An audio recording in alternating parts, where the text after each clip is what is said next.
He had just finished announcing to the entire room that he could never have children.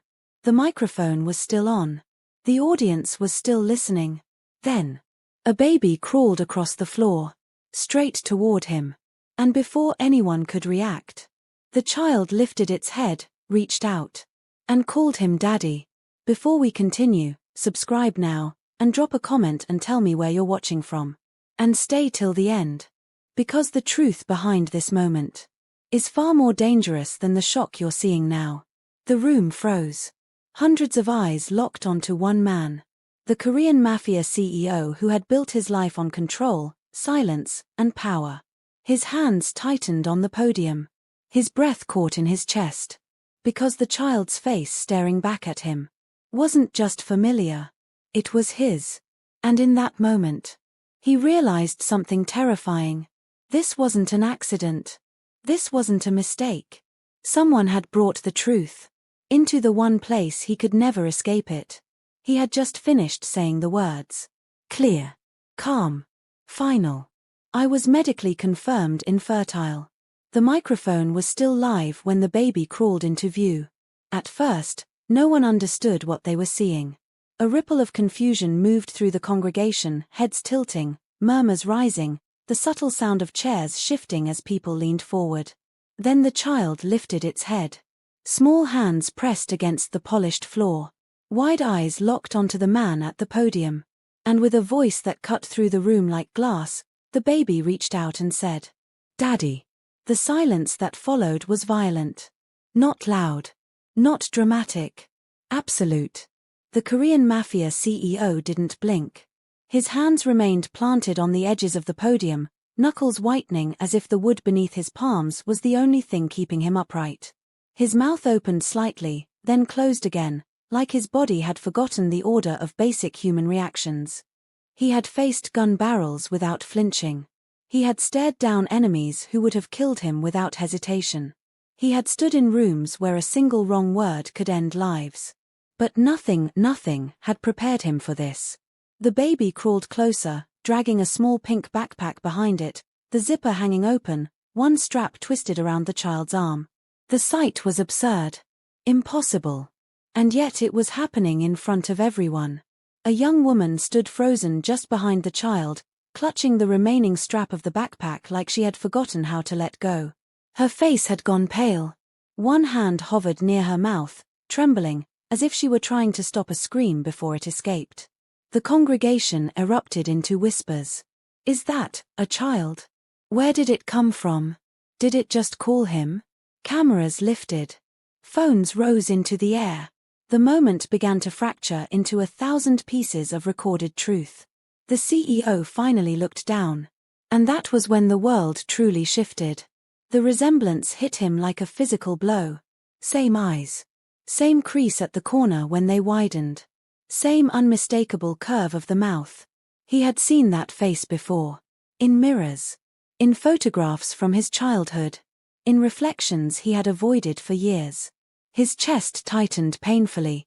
No, he whispered. But the baby only smiled. Daddy, it said again, louder this time. The young woman gasped. This was not how it was supposed to happen. She had planned every step carefully. Every contingency. She had rehearsed the moment in her head 100 times, imagined confronting him privately, imagined walking away without ever saying a word. She had never imagined this. Never imagined the zipper breaking. Never imagined the baby crawling free. Never imagined the truth choosing its own timing.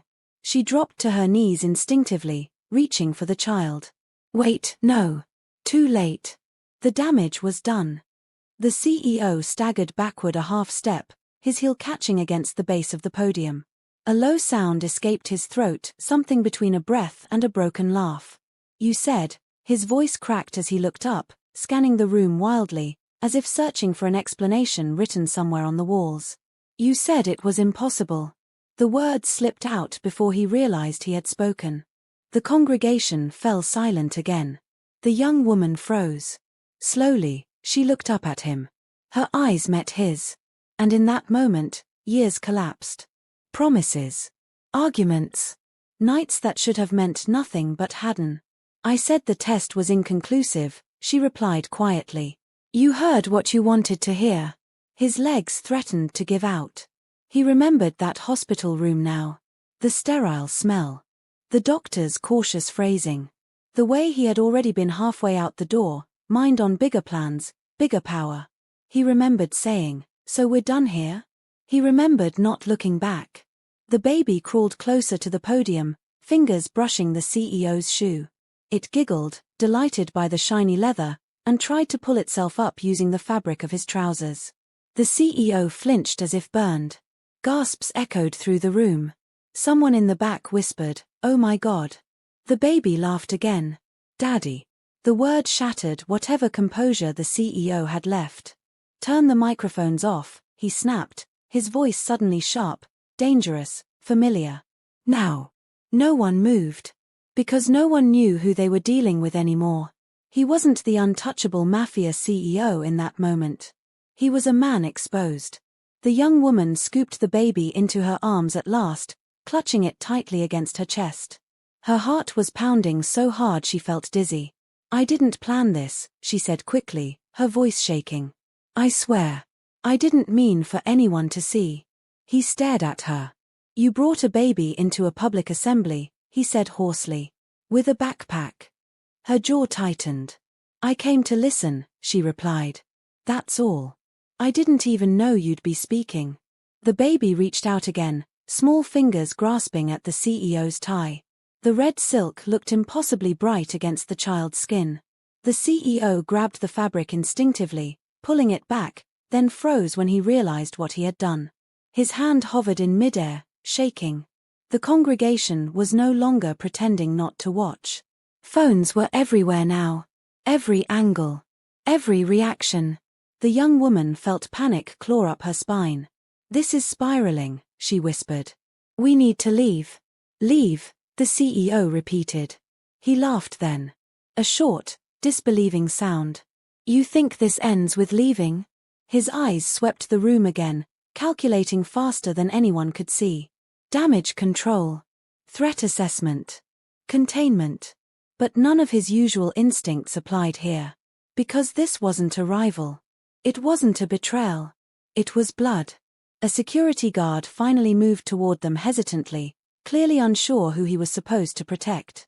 "Sir," the guard began. The CEO raised one hand. "Stop," he said quietly. The guard froze.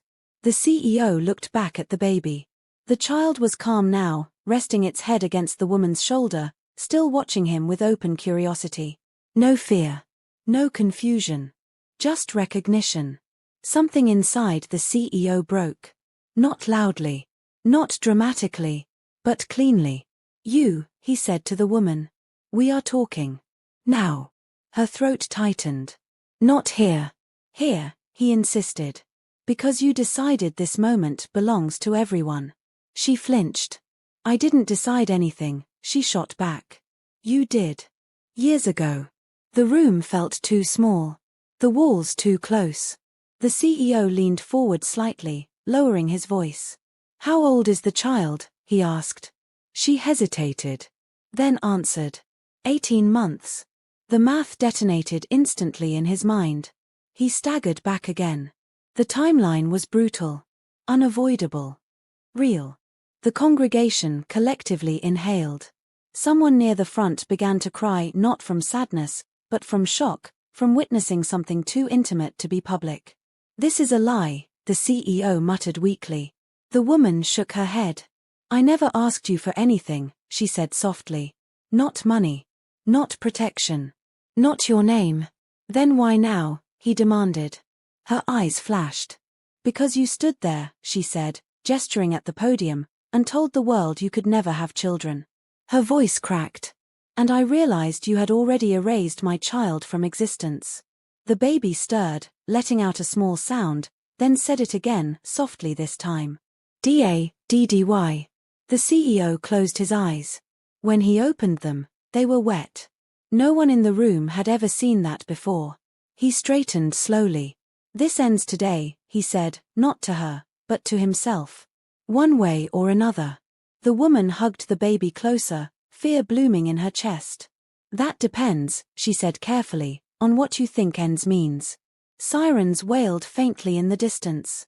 Someone had already called the press. The CEO looked around one last time at the congregation, at the people who had come to hear a speech and were leaving with a secret that could destroy empires. Then he looked back at the child. At the truth crawling toward him, unstoppable.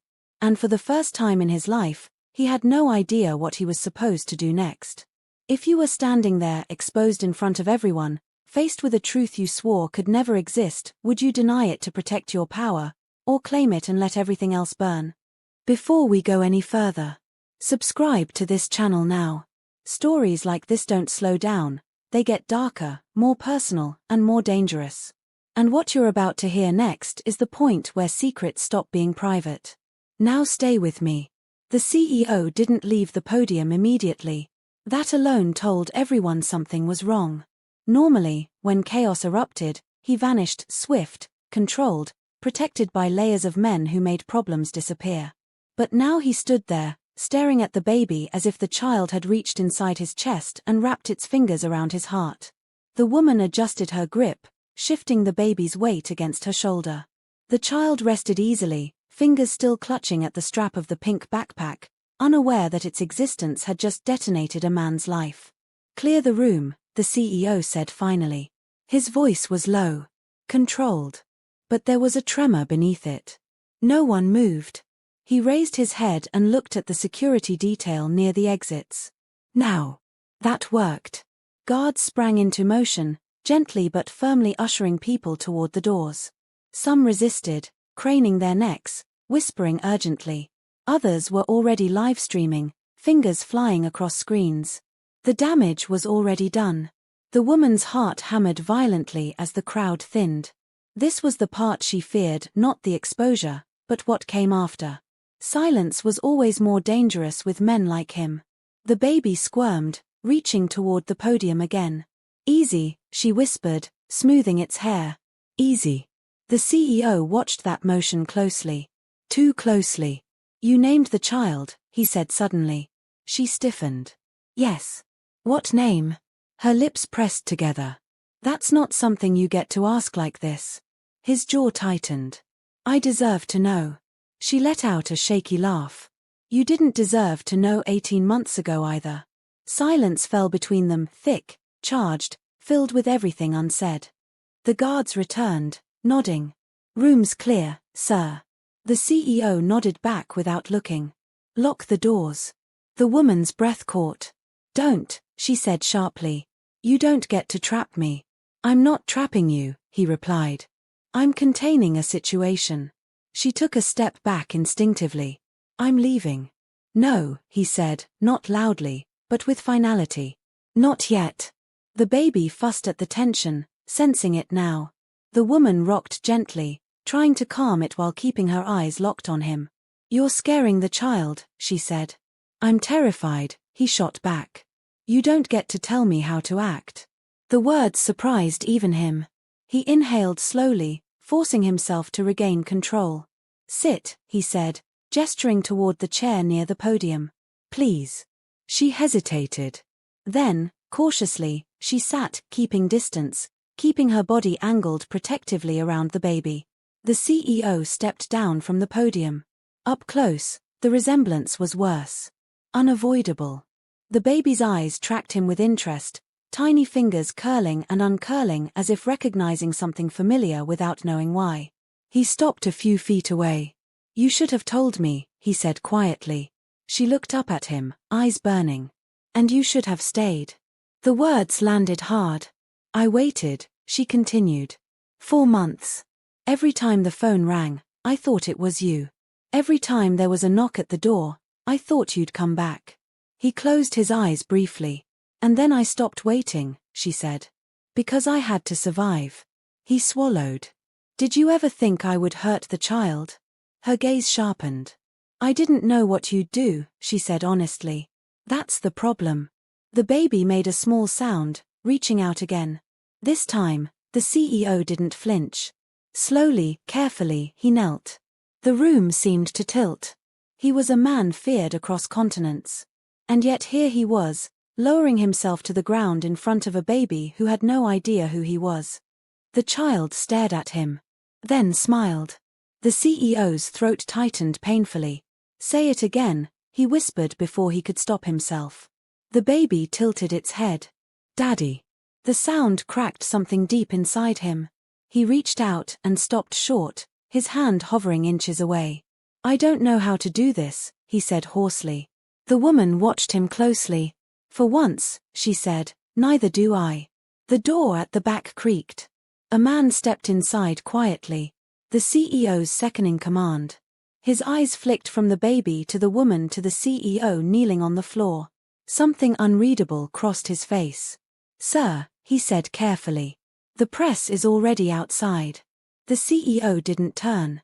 "They'll wait." "They're not alone," the man continued. "Your rivals are watching." That got his attention. The CEO stood slowly. "That changes nothing." "It changes everything," his lieutenant replied. "A child means leverage." The woman's blood ran cold. "No," she said firmly. "My child is not leverage." The lieutenant looked at her, expression unreadable. "Everyone is leverage," he said calmly. The CEO turned on him instantly. "Leave." The man hesitated. "Sir." "Leave." The lieutenant bowed slightly and backed out, closing the door behind him. The woman exhaled shakily. "You see," she said. "This is why I didn't come to you." He looked at her, something raw in his eyes. "I won't let anyone use the child," he said.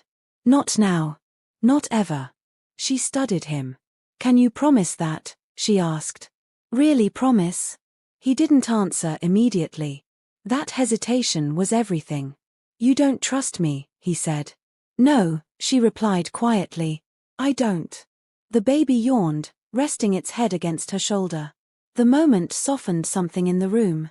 "What do you want?" he asked. She met his gaze. "I want my child safe," she said. "I want us out of this building without cameras. And I want time." "Time for what?" "To decide if you're a father, or just a man who shares blood." The words cut deeper than any insult. "I can give you security," he said. "Protection. A life." She shook her head. "You don't buy your way into this." The baby shifted again, murmuring. He watched, helpless. "Let me walk you out," he said finally. Quietly. She considered it. Then nodded. They moved through a private corridor, guards positioned strategically. No cameras. No phones. Just footsteps echoing softly. At the exit, she stopped. "This doesn't mean anything yet," she said. "I know." She hesitated. "But it could," she added. Hope flared painfully in his chest. She adjusted the backpack over her shoulder, the baby nestled securely against her. As she stepped outside, sirens screamed louder now. The world was waiting. And behind her, the CEO stood alone, realizing that the most dangerous negotiation of his life had just begun. He didn't sleep. Not even for a minute. The Korean Mafia CEO sat alone in the darkened study of his private residence, the city lights beyond the glass stretching like a constellation he no longer recognized. His suit jacket lay discarded on the floor where he had dropped it hours earlier. His tie hung loose around his neck, untouched, forgotten. On the desk in front of him lay a single photograph. Not printed. Paused on his phone. A frame someone had already leaked online. A blurry image of him at the podium. A crawling baby at his feet. The word daddy frozen on the child's lips. The caption beneath the post read, "Billionaire CEO lies about being infertile, publicly exposed." It had been uploaded less than 30 minutes after the doors of the hall were locked. 30 minutes. That was all it took for his world to tilt. His phone vibrated again. And again. And again. Calls from numbers he didn't recognize. Messages from people who had never dared speak to him without permission. Missed calls from family members who suddenly remembered his existence. And one message he couldn't ignore. From her. "They're outside my apartment." His chest tightened. He typed back immediately. "Who?" 3 dots appeared. Disappeared. Then the reply came. "Men I don't know. Cameras." Someone shouted my name. He was already on his feet. Do not open the door. Do not say anything. I'm sending security now. Seconds later, another message. No. Don't. That stopped him. His fingers hovered over the screen. If you send men, it confirms everything, she wrote. I don't want my child growing up surrounded by fear. Fear. The word echoed in his head. Fear was something he controlled. Fear was something he weaponized. Fear was never supposed to touch his blood. He exhaled slowly, forcing himself to think. Where are the twins now? He typed. Sleeping. I gave them something to calm them. They don't understand what's happening. Good. At least that. He leaned back in the chair, staring at the ceiling as the weight of the situation finally pressed down on him fully. This was no longer about truth. It was about choice. Across the city, she sat on the edge of her bed, the twins curled up beside each other under a thin blanket.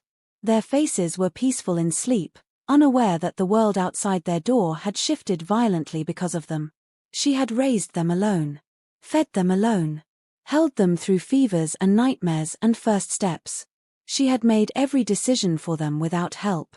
And now, suddenly, she was being told she had options. Options she never asked for.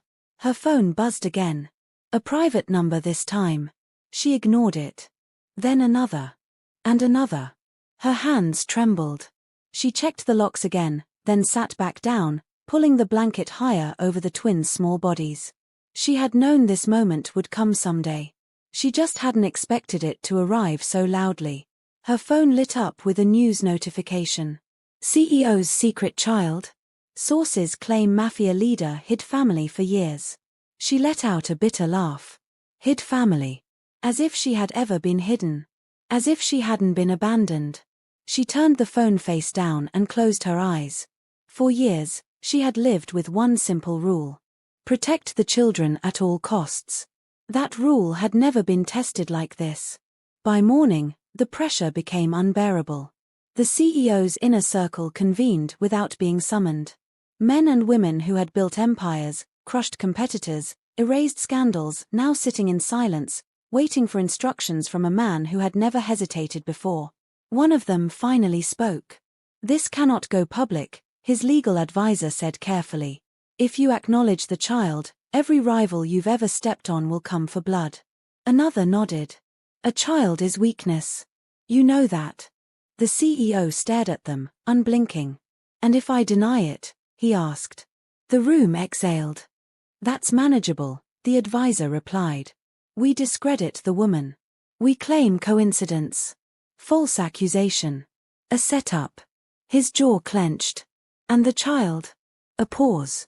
Children can disappear from narratives, the advisor said quietly. Especially when the mother cooperates. The words felt poisonous. The CEO stood slowly. Leave, he said. They hesitated. I said leave. The room emptied. He stood there alone again, staring at the city. He had ordered men killed for less than what he was being asked to do now. And yet, this felt heavier. His phone buzzed again. A message from his older sister.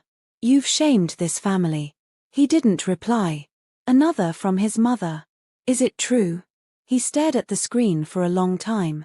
Then typed one word. Yes. The reply came almost immediately. Then you will choose your blood. No question. No comfort. Just expectation. He closed his eyes.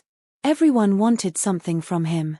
Everyone except the two small lives who had unknowingly become the center of a war. She met him in person that afternoon.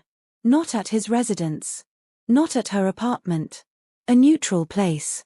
A quiet medical facility near the outskirts of the city. No cameras. No crowds. Just white walls and the faint smell of disinfectant. She arrived first, the twins in a double stroller, hats pulled low over their faces. She looked exhausted.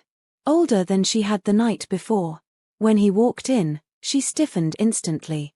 They stood facing each other for a moment, neither speaking.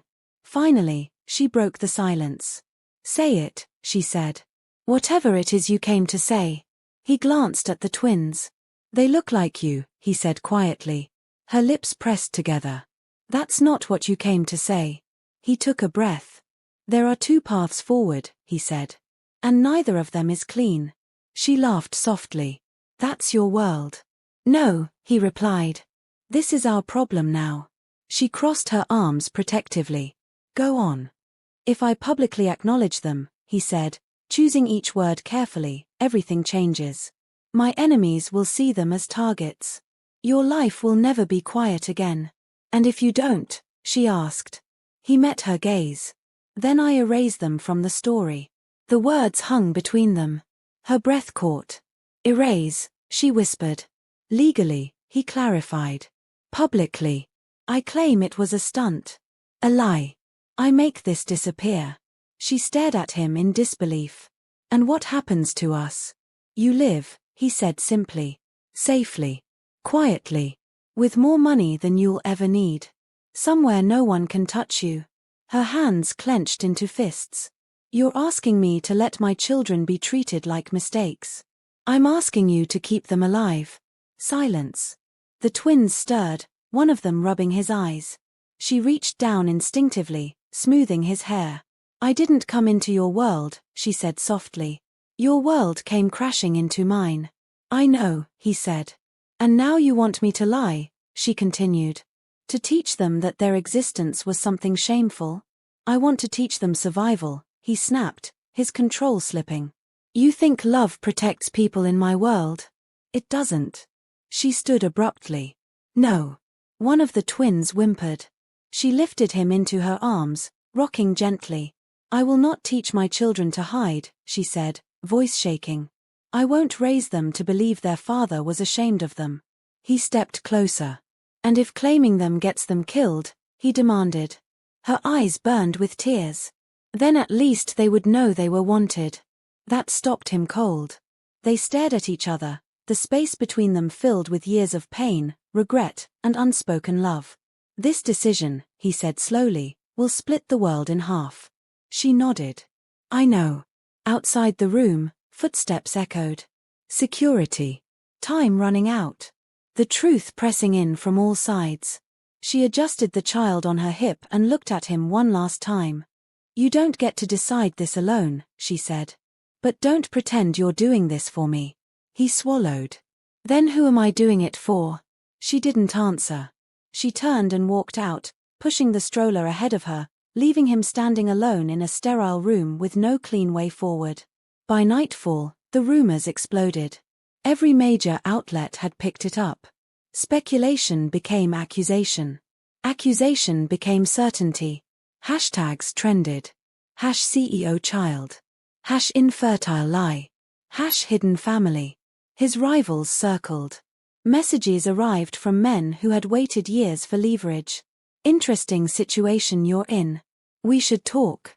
At the same time, anonymous threats flooded her inbox. Some begging her to speak. Others warning her to disappear. She sat on the floor of her apartment that night, the twins asleep in the bedroom, and cried for the first time since the scandal broke. Not because she was afraid, but because she was being forced to choose between two nightmares. To be silent and safe. Or to speak and expose her children to a world that devoured weakness. Her phone buzzed again. A message from him. I can hold them back. But only if you decide. She stared at the screen. Her hands shook. She typed. If I say no, will you protect them anyway? The reply took longer this time. Finally. I will try. She closed her eyes. Try wasn't enough. Nothing about this was enough. In another part of the city, the CEO sat alone again, staring at the same photo, knowing that whatever happened next would define him more than any empire he had built. The question was no longer whether the truth would come out. The question was whether love was worth the war it would unleash. And somewhere between power and blood, between silence and survival, a decision waited to be made. If you were in her place, would you choose a quiet life that keeps your children safe? Or the truth that lets them live openly, even if it means risking everything? Before we continue, subscribe to this channel now. Stories like this don't just entertain, they challenge the way we think about power, truth, and responsibility. If you're here for stories that stay with you long after they end, this is your place. Now stay with me, because this is where everything breaks or finally makes sense. The city woke up angry. By morning, the CEO's name was everywhere, splashed across headlines, whispered in corridors of power, argued over on breakfast television. Analysts debated his legacy. Rivals smelled weakness. Allies questioned loyalty.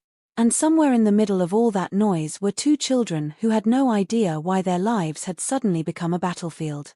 The Korean Mafia CEO sat in the back of a blackened SUV, watching the city blur past the tinted windows. His phone lay silent beside him, face down, as if even technology knew better than to interrupt the thoughts tearing through his head. He had built his empire on a single rule: control the narrative. But now the narrative was running without him. Inside a safe house on the outskirts of the city, the mother sat on the floor beside the twins, stacking colorful blocks with shaking hands. She smiled when they laughed, nodded when they babbled, and answered their questions with a calm she did not feel. Outside, two men stood guard. Not hers. His. That alone told her how deep this had already gone. Her phone vibrated. A message from an unknown number. You should disappear while you still can. She stared at the screen, then locked the phone and set it aside. Running would only confirm everything. She had not survived this long by reacting out of fear. By noon, the pressure reached a breaking point. The CEO was summoned not by rivals, not by the press, but by family. The house he returned to was older than his empire, its walls thick with tradition and expectation. His mother sat at the head of the room, her posture rigid, her eyes sharp with disappointment. "This has become a disgrace," she said without greeting. He didn't bow. He didn't apologize. "They are my children," he replied simply. A ripple of tension moved through the room. His uncle spoke next. "If you claim them publicly, you weaken us. And if I erase them," the CEO countered, "I weaken myself." Silence. His mother leaned forward. "You were raised to understand sacrifice." "Yes," he said. "But not abandonment." That was the moment the room turned against him.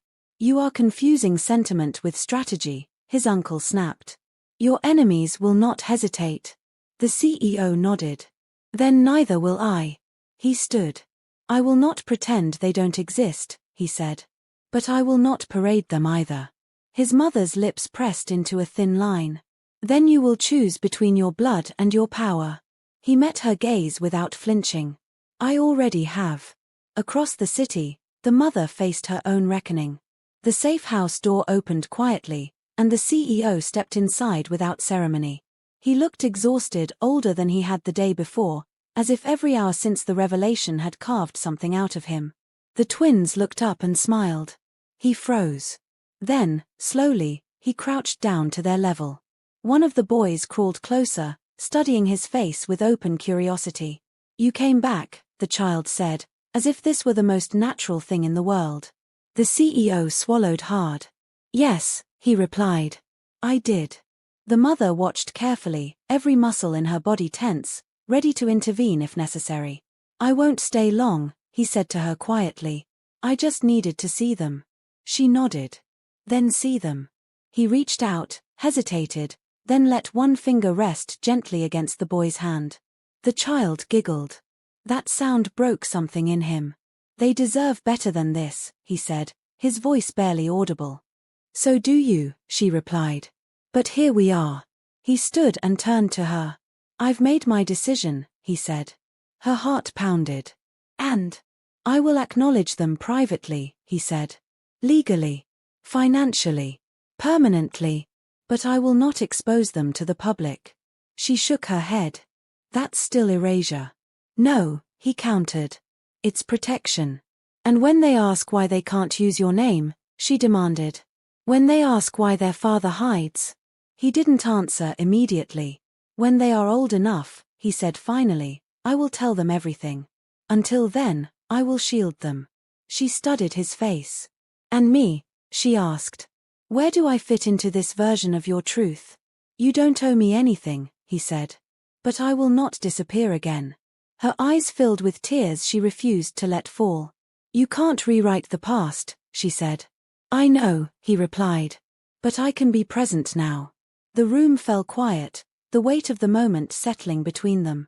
Outside, sirens wailed faintly, a reminder that the world was still watching. The decision didn't silence the chaos. It redirected it. The press tore itself apart, speculating on the truth. Rivals tested boundaries. Anonymous threats came and went. But the CEO held his line, shutting down rumors without feeding them, protecting the children without showcasing them. It was a dangerous balance. For weeks, the mother lived under protection, learning what it meant to raise children in the shadow of power. She hated the constant vigilance, the sense of being watched, but she couldn't deny the safety it brought. The twins adapted faster than anyone. Children always did. They learned his face, his voice, the way he showed up quietly and left without promises he couldn't keep. One night, as he prepared to leave, one of them asked, "Are you going away forever?" The question hit harder than any threat. "No," he said firmly. "I'm staying." The child nodded, satisfied, and went back to sleep. The mother watched from the doorway. "Don't lie to them," she said softly. "I won't," he promised. Months passed. The scandal faded from headlines, replaced by newer tragedies, newer lies. The world moved on, as it always did. But inside a small, carefully guarded circle, something fragile and real was being built. Not a fairy tale. Not a clean ending. But a truth lived quietly. The CEO changed. Not dramatically, no public repentance, no speeches about redemption. Just small, consistent choices. Missed meetings. Altered priorities. A willingness to walk away from deals that threatened the safety of his children. Power noticed. And power adjusted. The mother rebuilt her life too, not as someone rescued, but as someone who chose partnership over isolation. She never stopped guarding her independence, never surrendered her authority as a parent. They were not lovers. They were something harder. Co-parents bound by consequence. One evening, as the sun dipped low, they stood together watching the twins play in the yard. "Do you regret it?" she asked suddenly. He didn't pretend not to understand. "No," he said. "I regret the years I wasn't here." She nodded. "That regret will keep you honest," she said. He smiled faintly.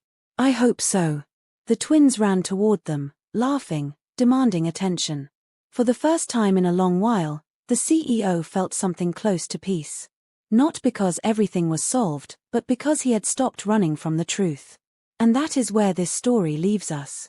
Not with applause. Not with triumph. But with responsibility.